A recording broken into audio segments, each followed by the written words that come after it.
Friends ಮತ್ತೊಂದು special ವಿಡಿಯೋಗೆ ಸ್ವಾಗತ ಸುಸ್ವಾಗತ.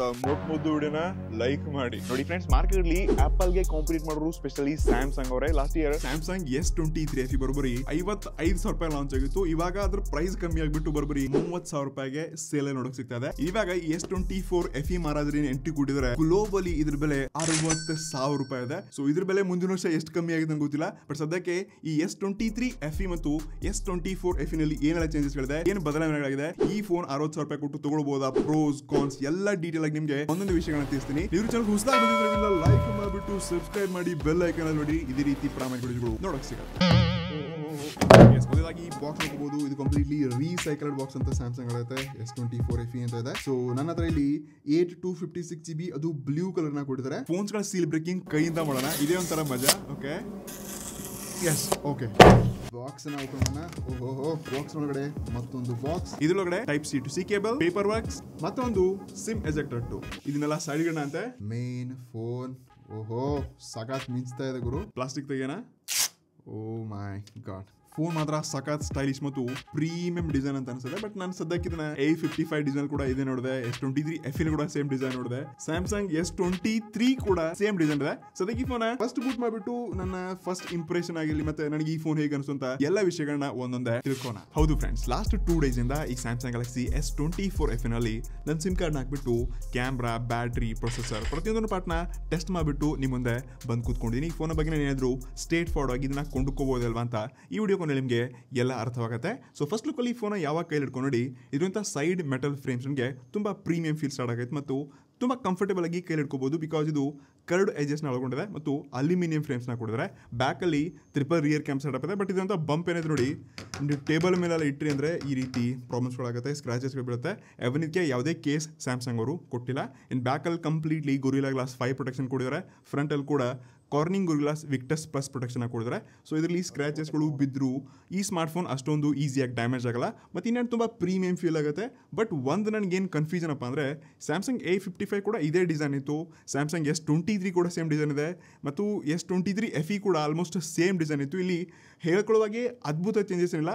ಬಟ್ ಈ ಸ್ಮಾರ್ಟ್ ಫೋನ್ಸ್ಗಳು ಇನ್ ಹ್ಯಾಂಡ್ ತುಂಬ ಪ್ರೀಮಿಯಂ ಅನ್ಸುತ್ತೆ. ಬಾಟಮ್ ಅಲ್ಲಿ ನಿಮಗೆ ಸ್ಪೀಕರ್ ಒಂದಿದೆ, ಸಿ ಪೋರ್ಟ್ ಮತ್ತು ಡುವಲ್ ಮೈಕ್ ನ ಕೊಡ್ತಿದ್ದಾರೆ.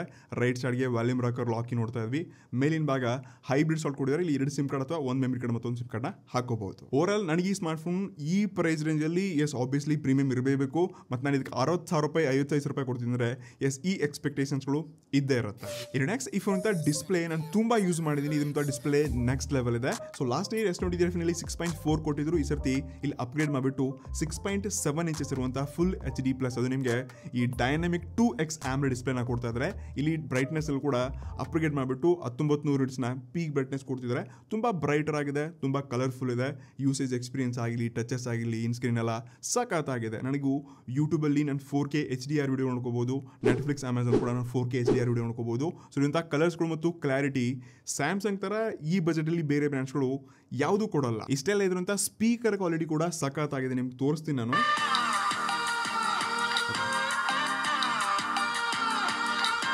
ಇದಿರುವಂಥ ಸ್ಟೀರಿಯೋ ಸ್ಪೀಕರ್ಸ್ ಕ್ವಾಲಿಟಿ ಕೂಡ ಸಖತ್ತಾಗಿದೆ. ಬ್ರ್ಯಾಂಡ್ ಎಕ್ಸ್ಪೀರಿಯನ್ಸ್ ಕೂಡ ಸಿಗುತ್ತೆ. ಇನ್ನು ಸೆಕ್ಯೂರಿಟಿಗೆ ಹೋದ್ವಿ ಅಂತಂದರೆ ನಾನಿಲ್ಲಿ ಫೇಸ್ ಐ ಡಿ ನೋಡ್ಕೋಬೋದು. ಈ ಚೈನೀಸ್ ಫೋನ್ಸ್ಗಳ ಹತ್ರ ಅಷ್ಟೊಂದು ಕ್ವಿಕ್ಕಾಗಿ ಏನೂ ಆಗಲ್ಲ, ಬಟ್ ಕ್ವಿಕ್ಕಾಗಿ ಅನ್ಲಾಕ್ ಆಗುತ್ತೆ. ಇನ್ನು ಫಿಂಗರ್ ಪ್ರಿಂಟ್ ಕೂಡ ನೋಡ್ಕೋಬೋದು. ನಾನು ಟಚ್ ಮಾಡಿದ ತಕ್ಷಣ ಸೂಪರ್ ಫಾಸ್ಟಾಗಿ ಅನ್ಲಾಕ್ ಆಗುತ್ತೆ. ಬಟ್ ಸ್ಟಿಲ್ ನಾನು ಚೈನೀಸ್ ಫೋನ್ಸ್ಗಳಲ್ಲಿ 10-12,000 ರೂಪಾಯಿ ಫೋನ್ಸ್ಗಳು ಏನು ಸಿಗುತ್ತೆ ನೋಡಿ, ಆ ಎಕ್ಸ್ಪೀರಿಯನ್ಸ್ ಇದೆ. ಬಟ್ ಎಕ್ಸ್ಟ್ರಾ ನಿಮಗೆ ನಾಕ್ ಸೆಕ್ಯೂರಿಟಿ ಸಿಗುತ್ತೆ. ಸೊ ನೀವು ಬ್ಯಾಂಕಿಂಗ್ ಅಪ್ಲಿಕೇಶನ್ಸ್ ಆಗಿರಲಿ, ಪೇಮೆಂಟ್ಸ್ಗಳಾಗಿರಲಿ, ಇದು ತುಂಬ ಯೂಸ್ಫುಲ್ ಇದೆ. ಸೊ ಪ್ರತಿಯೊಂದು ಫೋನಲ್ಲಿ ಇಂಥದ್ದೇ ಸಪರೇಟ್ ಆಗಿರುವಂಥ ಸೆಕ್ಯೂರಿಟಿಗಳಿದೆ. ಬಟ್ ಚೈನೀಸ್ ಫೋನ್ಸ್ಗಳು ನಂಬಕ್ಕಾಗಲ್ಲ. ಬಟ್ ಸ್ಯಾಮ್ಸಂಗ್ ಮೇಲೆ ನಂಬಿಕೆ ಇದೆ. ಸೊ ಇದೊಂದು ಎಕ್ಸ್ಟ್ರಾ ಬೆನಿಫಿಟ್ ಮತ್ತು ಕೆಲವೊಂದು ಬೇರೆ ಬೇರೆ AI ಫೀಚರ್ಸ್ಗಳನ್ನ ಕೂಡ ಈ ಫೋನಲ್ಲಿ ಆ್ಯಡ್ ಮಾಡಿದ್ರೆ ಅದನ್ನ ಕೊನೆಗೆ ತಿಳಿಸ್ತೀನಿ. ಓವರ್ ಆಲ್ ಇದ್ರಂಥ ಡಿಸ್ಪ್ಲೇ ಹೇಗಿದೆ ಅಂತ ಕೇಳಿದ್ರೆ, ನಾನು ಕೊಡ್ತಾ ಇರೋಂಥ ದುಡ್ಡಿಗೆ ನಾನೊಂದು ಒಳ್ಳೆ ಎಕ್ಸ್ಪೀರಿಯನ್ಸ್ ತಗೋತಾ ಇದ್ದೀನಿ. ಆ ರೀತಿ ಪ್ರೀಮಿಯಂ ಎಕ್ಸ್ಪೀರಿಯನ್ಸ್ ಈ ಫೋನಲ್ಲಿ ನೋಡಕ್ ಸಿಗುತ್ತೆ. ಯಾವಾಗ ಇದ್ರಂಥ ಪರ್ಫಾರ್ಮೆನ್ಸ್ ಹೋಗ್ತೀವಿ, ಎಲ್ಲಿ ಸ್ವಲ್ಪ ನೀವು ಕಾಂಪ್ರಮೈಸ್ ಆಗಲೇಬೇಕು. ಲಾಸ್ಟ್ ಇಯರ್ S23 FE ನಲ್ಲಿ Exynos ಅವ್ರದೇ ಆದ 2200 ಚಿಪ್ಸೆಟ್ ಕೊಟ್ಟಿದ್ರು. ಈ ಸರ್ತಿ ಅಪ್ಗ್ರೇಡ್ ಮಾಡಿಬಿಟ್ಟು 2400 ಈ ಚಿಪ್ಸೆಟ್ ಅಂತ ಕೊಟ್ಟಿದ್ದಾರೆ. ಸೊ ಅದಕ್ಕೂ ಇದಕ್ಕೂ ಹೆವಿ ಡಿಫ್ರೆನ್ಸ್ಗಳು ಏನೂ ಇಲ್ಲ. ಲೈವ್ ಆಗಿ ಅಂತೂ ಸ್ಕೋರ್ ಟೆಸ್ಟ್ ಮಾಡಿದೆ. 15,40,000 ಹತ್ರ ಏನು ರ್ಯಾಂಕಿಂಗ್ ಬಂತು. ಸೇಮ್ ನಾವಿದೆ 20,000 25,000 ಫೋನಲ್ಲಿ ಕೂಡ ಇಷ್ಟೊಂದು ರ್ಯಾಂಕಿಂಗ್ ಇರುವಂತಹ ಬೇರೆ ಆಂಡ್ರಾಯ್ಡ್ ಫೋನ್ಸ್ಗಳನ್ನ ತುಂಬಾ ನೋಡಿದ್ವಿ. CPU ಟೋಟಲ್ ಅಲ್ಲಿ ಇಲ್ಲಿ ಸ್ವಲ್ಪ ಜಾಸ್ತಿನೇ LOS ಲೈನ್ ಬಂದ್ಬಿಟ್ಟು ಇಲ್ಲಿ ಅಪ್ ಟು 75% ತನಕ ಇದು ಥ್ರಾಟಲ್ ಆಯಿತು. ನೀವು ರೇಷೋನ ಕೂಡ ನೋಡ್ಕೋಬಹುದು. ಸೊ ಸ್ಯಾಮ್ಸಂಗ್ ಎಕ್ಸಿನೋಸ್ ಪ್ರೊಸೆಸರ್ಗಳು ಸ್ಪೆಷಲಿ ಗೇಮಿಂಗ್ಗೋಸ್ಕರ ಹೆವಿ ಪರ್ಫಾರ್ಮೆನ್ಸ್ಗೋಸ್ಕರ ಅಲ್ಲ, ಬಟ್ ಡೆಫಿನೆಟ್ಲಿ ಇಲ್ಲಿ ಸೆಕ್ಯೂರಿಟಿ ಮತ್ತು ಬ್ರ್ಯಾಂಡೆಡ್ ಎಕ್ಸ್ಪೀರಿಯನ್ಸ್ ಮಾತ್ರ ಅಂತ ಸ್ಯಾಮ್ಸಂಗ್ ಹೇಳುತ್ತೆ. ಅದರ್ವೈಸ್ ನೀವು ಗೇಮಿಂಗ್ ಎಲ್ಲ ಯೋಚನೆ ಮಾಡೋಕೆ ಹೋಗ್ಬಿಡಿ ಆಯಿತಾ. ಸೊ ಇದರಲ್ಲಿ ಲೈವ್ ನಾವು 1.5 ಗಂಟೆಯ ಗೇಮ್ ಪ್ಲೇ ಮಾಡಿದ್ವಿ. ಹತ್ರ 45 ಮೇಲೆ ಟೆಂಪರೇಚರ್ ಇತ್ತು. ಯೂಶ್ವಲಿ ಎಲ್ಲ ಫೋನ್ಸ್ಗಳು ಈ ರೀತಿ ಆಗಲ್ಲ, ಬಟ್ ಸ್ವಲ್ಪ ಜಾಸ್ತಿನೇ ಬಿಸಿ ಆಗ್ತದೆ ಬಿಕಾಸ್ ಆಫ್ ಇದ್ರಂಥ ಚಿಪ್ ಸೆಟ್ ಸಲುವಾಗಿ. ಸದ್ಯಕ್ಕೆ ಇರುವಂಥ ಅಸಲಿ ಗೇಮಿಂಗ್ ಎಕ್ಸ್ಪೀರಿಯನ್ಸ್ ಆದರೂ ಹೇಗಿದೆ ಸ್ವಲ್ಪ ನೋಡ್ಕೊಂಡ್ ಬನ್ನಿ.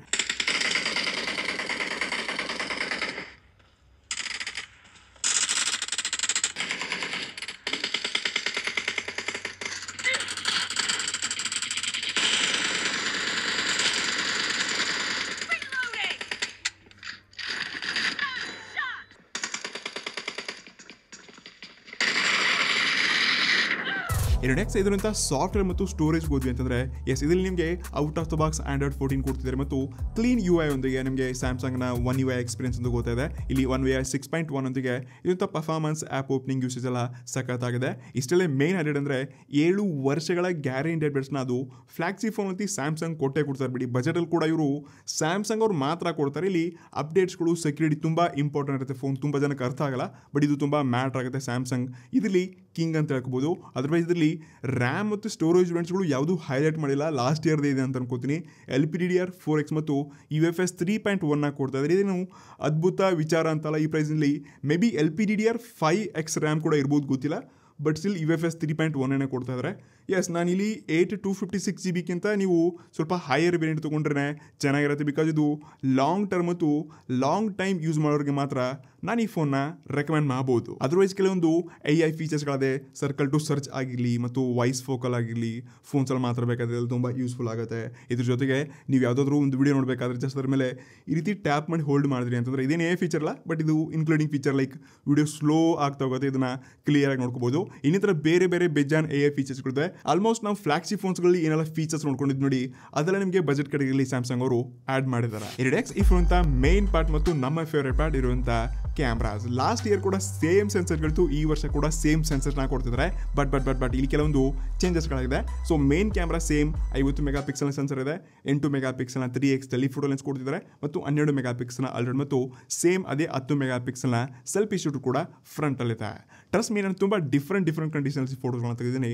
ಬಟ್ ಸ್ಯಾಮ್ಸಂಗ್ನ ಫೋಟೋಗಳೇನು ನ್ಯಾಚುರಲ್ ಕಲರ್ಸ್ಗಳು ಬರುತ್ತೆ ನೋಡಿ, ಅಂಥ ಫೋಟೋಸ್ಗಳು ನಾನು ಐಫೋನಲ್ಲಿ ನೋಡಿದ್ದೀನಿ. ಇಲ್ಲಿ ಐಫೋನ್ಗೆ ಇದು iPhone 15ಗೆ ಡೆಫಿನೆಟ್ಲಿ ಟಕ್ಕರ್ ಕೊಡುತ್ತೆ, ಬಟ್ ಆ ರೇಂಜ್ಗೆ ವಿಡಿಯೋ ಕ್ವಾಲಿಟಿ ಈ ಫೋನಲ್ಲಿ ಸಿಗಲ್ಲ. ನನ್ನ ಫೋಟೋಸ್ಗಳ ಕ್ವಾಲಿಟಿನಲ್ಲಿ ಈ ಫೋನ್ ಸಖತ್ತಾಗಿ ಕೆಲಸ ಮಾಡುತ್ತೆ. ನ್ಯಾಚುರಲ್ ಕಲರ್ಸ್ಗಳು, ಸ್ಕಿನ್ ಟೋನ್ ಆಗಿರಲಿ ಮತ್ತು ನ್ಯಾಚುರಲ್ ಕಲರ್ಸ್ಗಳಾಗಿರಲಿ, ಇಂಡೋರ್ ಓಕೆ ಫೋಟೋಸ್ಗಳು ಅನ್ಸುತ್ತೆ, ನೈಟಲ್ಲಿ ಕೂಡ ಓಕೆ ಅಂತ ಅನ್ಸುತ್ತೆ. ಬಟ್ ಡೇನಲ್ಲಿ ಮಾತ್ರ ಸಖತ್ತಾಗಿರುವಂಥ ಕ್ಲಾರಿಟಿ ಮತ್ತು ಪೋರ್ಟ್ರೇಟ್ ಮಾತ್ರ ಅಲ್ಟಿಮೇಟ್ ಆಗಿ ಬರ್ಕೊಡು. ನನಗಂತೂ ತುಂಬ ಅಂದರೆ ತುಂಬ ಇಷ್ಟ ಆಯಿತು.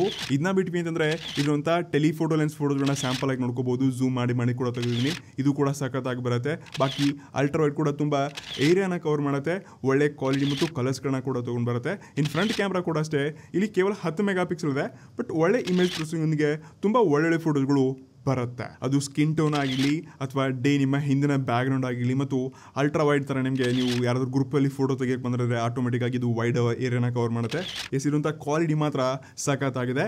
ಇನ್ನು ವಿಡಿಯೋ ಕ್ವಾಲಿಟಿ ಹೋದ್ವಿ ಅಂತಂದರೆ ಎರಡಲ್ಲಿ ಕೂಡ ನೀವು ಫ್ರಂಟ್ ಮತ್ತು ರಿಯರ್ಲಿ 4K 60 ಮತ್ತು 30 FPS ಆಪ್ಷನ್ ಇದೆ. ಸೊ ಡೆಫಿನೆಟ್ಲಿ ವ್ಲಾಗರ್ಸ್ಗೆಲ್ಲ ಇದು ಸಖತ್ತಾಗಿದೆ. ಬಟ್ ನೀವು ಜಾಸ್ತಿ ನೀವು ವಿಡಿಯೋಗ್ರಾಫಿ ಸಲುವಾಗಿ ಒಂದು ಫೋನ್ ಚೂಸ್ ಮಾಡ್ತಿದ್ರೆ ಅಂದರೆ ಈ ಫೋನ್ ಸಜೆಸ್ಟ್ ಮಾಡಲ್ಲ.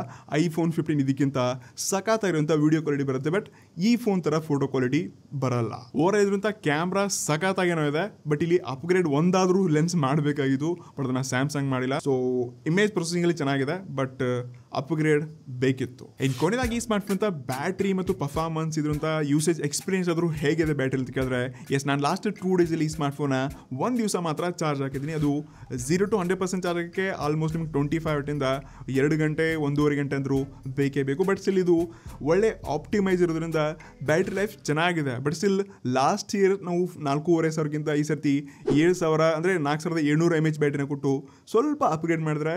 ಬಟ್ ಸ್ಯಾಮ್ಸಂಗ್ ಅವರು ಬಜೆಟಲ್ಲಾಗಿರಲಿ ಫ್ಲಾಗ್ಶಿಪ್ಪಲ್ಲಾಗಿರಲಿ ಪವರ್ ಅಡಾಪ್ಟರ್ ಕೊಡೋದೆಲ್ಲ ಆ್ಯಕ್ಚುಲಿ ನೀವು $2,000 $3,000 ಕೊಟ್ಟು ಪರ್ಚೇಸ್ ಮಾಡಲೇಬೇಕು. ಇದನ್ನ ಬಿಟ್ಟು ಅಂತಂದರೆ ಲಾಸ್ಟ್ ಇಯರ್ಲಿ ವೈರ್ಲೆಸ್ ಸಪೋರ್ಟ್ ಆಗಿಲ್ಲ, ಬಟ್ ಈ ವರ್ಷ ವೈರ್ಲೆಸ್ ಸಪೋರ್ಟ್ ಇಲ್ಲಿ 15 ವ್ಯಾಟ್ ತನಕ ವೈರ್ಲೆಸ್ ಚಾರ್ಜ್ ಕೂಡ ಆಗುತ್ತೆ.